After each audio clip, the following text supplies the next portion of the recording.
World geography की series में आज जो हमारा टॉपिक है वो है लैटीट्यूड। बहुत ही इम्पोर्टेंट टॉपिक है। इसे हॉरिजॉन्टल लाइन भी कहते हैं और पैरेलल लाइन भी कहते हैं। ठीक है, ये बनाया है वर्ल्ड मैप। सामने आ गया नॉर्थ, इधर साउथ, वेस्ट और ईस्ट। ठीक है, ये सेंटर है। इसका इस्तेमाल जो है ना वो दुनिया में क्या इस्तेमाल है, लैटीट्यूड हम क्यों पढ़ते हैं, इसके पहले आपको थोड़े से यूजेस बता देता हूँ ताकि आपके लिए आसानी हो जाए। अगर हमने यहाँ का वेदर चेक करना है ना कि दुनिया के इस हिस्से में मौसम किस तरह का है, तो हमें ये लैटीट्यूड देखना पड़ेगा। अगर हम कहें कि इस जगह पे किस तरह का मौसम है तो PM में लैटीट्यूड देखना पड़ेगा। इस जगह पे किस तरह का, तो यानी कि किसी भी ज़मीन के हिस्से में हमें वेदर चेक करना है तो हमें लैटीट्यूड देखना पड़ेगा। ठीक है, इसके अलावा अगर हम देखें कि एग्रीकल्चर वगैरह के लिए कहाँ पे बेहतर रहेगी, कौन सी एग्रीकल्चर किस जगह पे बेहतर रहेगी, ठंडा इलाका, गर्म इलाका।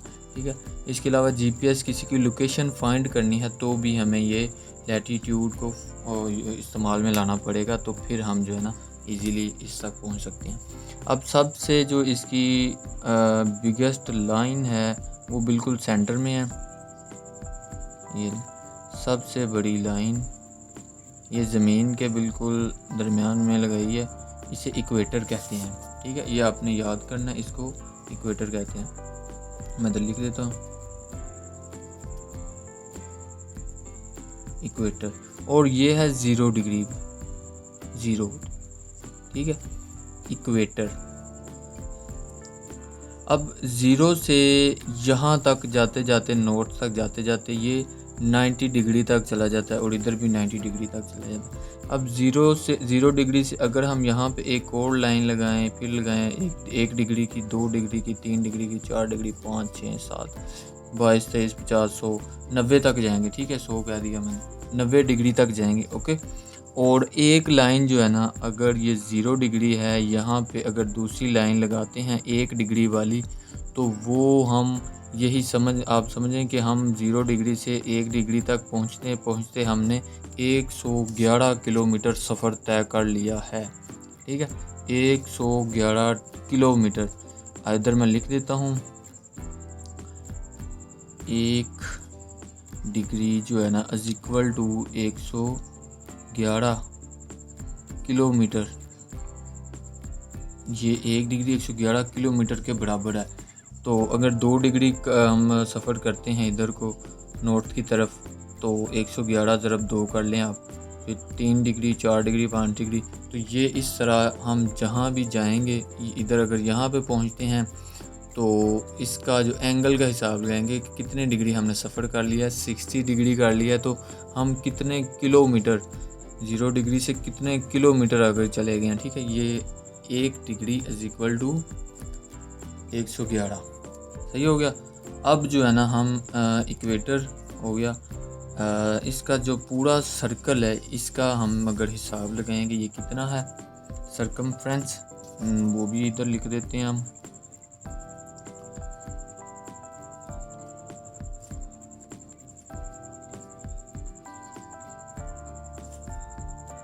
ये है 40,075 किलोमीटर। ज़मीन का पूरा जो है ये आपका पूरा फ्रेम जो है ये 40,075 किलोमीटर है।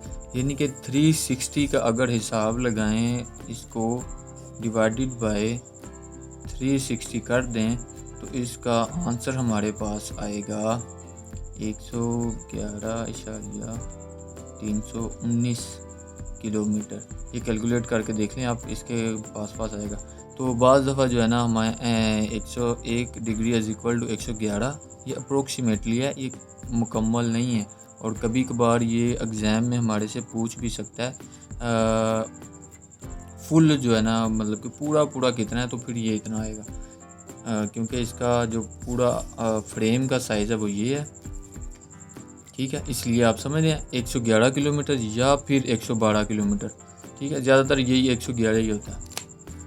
सही है, आपने ये फ्रेम, ये टोटल इसका जो है ना फ्रेम का साइज़, सरकमफ्रेंस जो इसका याद रखना है, तो फिर आपके लिए ईजी हो जाएगा। आप जहाँ मर्जी जिसका ना ओके कर लेंगे। ठीक है, अब ये हो गया आपका कंप्लीट। तो ये है इक्वेटर, 0 डिग्री पे है। अब यहाँ पे कौन सी इम्पोर्टेंट लाइंस हैं, जैसे ये 0 डिग्री सबसे बड़ी, अगर यहाँ पे कोई लाइन आती है कि डिग्री का, तो वो इससे तो छोटी होगी, यहाँ पे भी आती है वो इससे छोटी होगी, क्योंकि ये बिल्कुल दरमियान में है और ये सबसे बड़ी है। Biggest line of latitude is 0 degree, ठीक है। अब इम्पोर्टेंट लाइन जो है वो एक है 23.5, वो हम लगाते हैं यहाँ पे।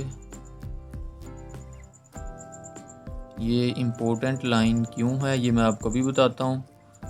23.5 डिग्री, 23 भी हो सकता था, लेकिन ये 23.5 है। ये हमारे साइंटिस्ट ने कुछ सोच समझ के बनाया ना कि ज़मीन गोल किस तरह गर्दिश करती है। तो ये मैं इसको आगे जाके बताता हूँ तो आपको समझ आ जाएगी, ठीक है। एक इम्पोर्टेंट लाइन ये है, इसको कहते हैं, इसका एक नाम है, वो है ट्रॉपिक ऑफ कैंसर।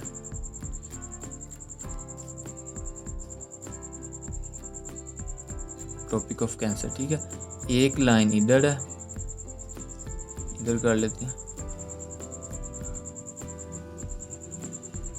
ठीक है। ये है 66.5 डिग्री पे, 0 डिग्री पे। इधर 1 2 3 4 5 6 7 19 20 21 22 23.5, ठीक है, इस तरह चल रही हैं। और 66.5 पे भी एक लाइन है और इसका नाम है आर्कटिक सर्कल।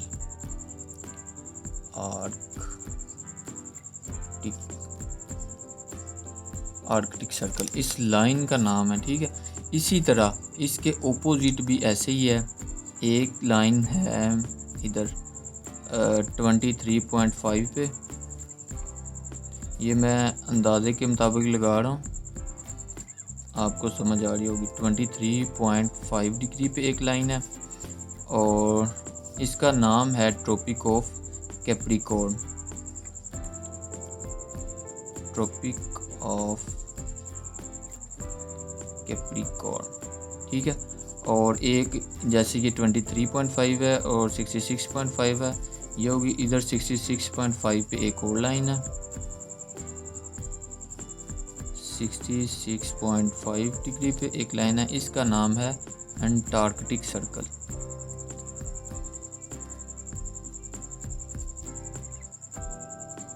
आर्कटिक सर्कल, ठीक है।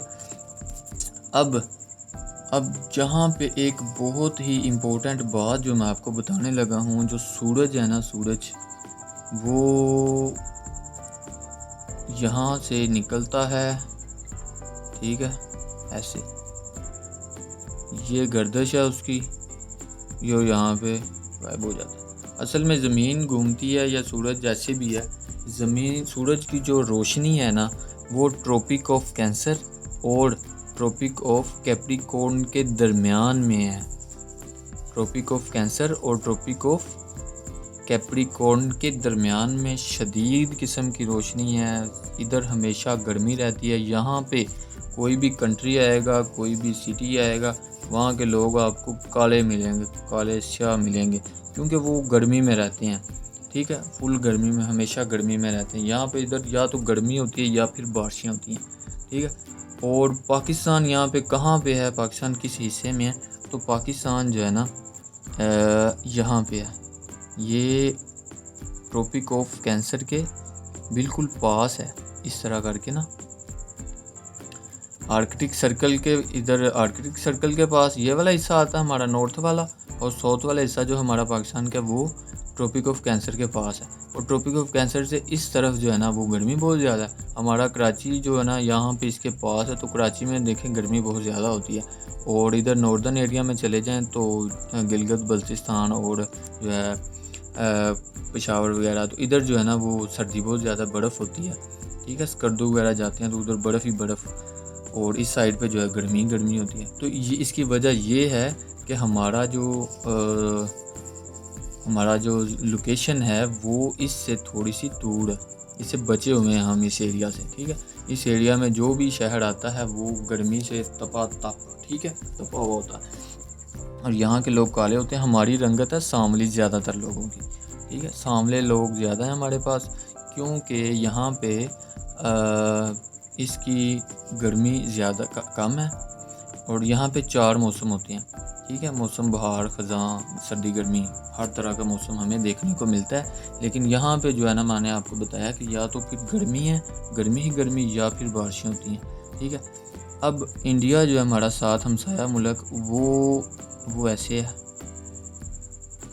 इस तरह से कर लें, ठीक है। उसका कुछ हिस्सा जो है ना इस जोन में आ जाता है, इस जोन में आता है। इस जोन को पता है क्या कहते हैं? इस जोन को, ये जो हिस्सा है, ये सूरज जहाँ पे तपश के साथ जो चलता है, मूव करता है, इसकी जो जोन है, इसे कहते हैं ट्रॉपिक ऑफ कैंसर और ट्रॉपिक ऑफ कैप्रिकॉर्न। इधर मैं लिख देता हूँ, ट्रॉपिक ऑफ कैंसर और इधर ट्रॉपिक ऑफ कैप्रिकॉर्न। ये है 23.5 डिग्री नॉर्थ वाली साइड पे, ये है 23.5 साउथ वाली साइड पे। इनके दरमियान वाला जो हिस्सा है, यानी कि ये वाला हिस्सा, इसको कहते हैं torrid zone, TOR, torrid zone, या फिर इसको एक और नाम है tropical zone, TROPICL,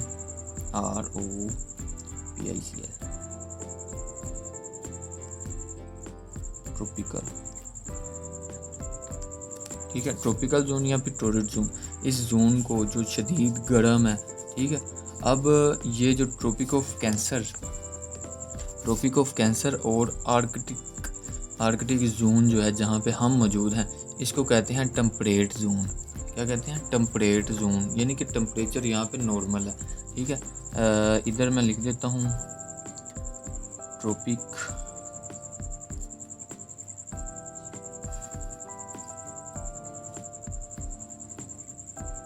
of cancer और आर्कटिक जोन,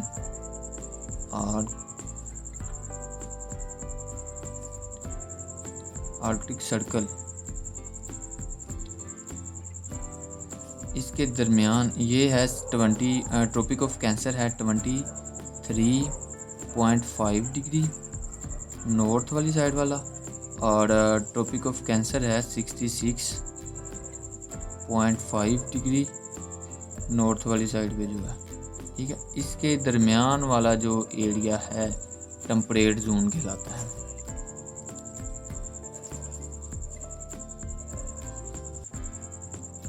ठीक है, टेम्परेट जोन आप समझ लें, जहाँ पे हमारा पाकिस्तान मौजूद है, ये वाला हिस्सा जो है ये है टेम्परेट जोन। इससे आगे चले जाएं, यहाँ पे तो जनाब यहाँ पे बर्फ़ बहुत ज़्यादा है, ये तो एरिया सारा जमा हुआ है, क्योंकि ये है फुल गर्मी वाला, ये नॉर्मल गर्मी है। यहाँ पे तो बर्फ़ जमी हुई है, तो इस एरिया को कहते हैं फ्रिजिड जोन। क्या कहते हैं? Frigid zone. ये फ्रिजिड जोन वाला एरिया कौन सा है वो भी इधर लिख देता हूँ मैं, आर्कटिक सर्कल। ये है आर्कटिक सर्कल ऐसे, और नॉर्थ पोल। ये जो एरिया 90 डिग्री, ये 66.5 है, और यहाँ पे आता है 90 डिग्री आ जाता है। तो 90 डिग्री जो नॉर्थ पोल है, और इधर 90 डिग्री वाला साउथ पोल है। सही है, ये देखें इधर 66.5, ये इधर, हाँ ठीक हो गया, साउथ पोल है। और आर्कटिक सर्कल और साउथ पोल, आर्कटिक सर्कल और इधर नॉर्थ पोल के दरमियान वाला जो हिस्सा है ना, ये है फ्रिजिड जोन। इधर मैं ऐसे ही लिख देता हूँ इसको, ये है 90 डिग्री पे नॉर्थ, इसको कहते हैं नॉर्थ F फ्रिजिड जोन।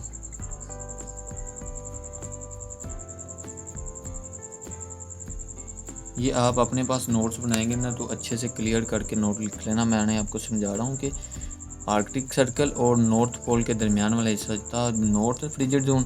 और अगर साउथ वाली साइड पे देखें कि अंटार्कटिकल सर्कल और ये जो है साउथ पोल, इधर साउथ पोल और ये है नॉर्थ पोल, नॉर्थ पोल, ठीक है।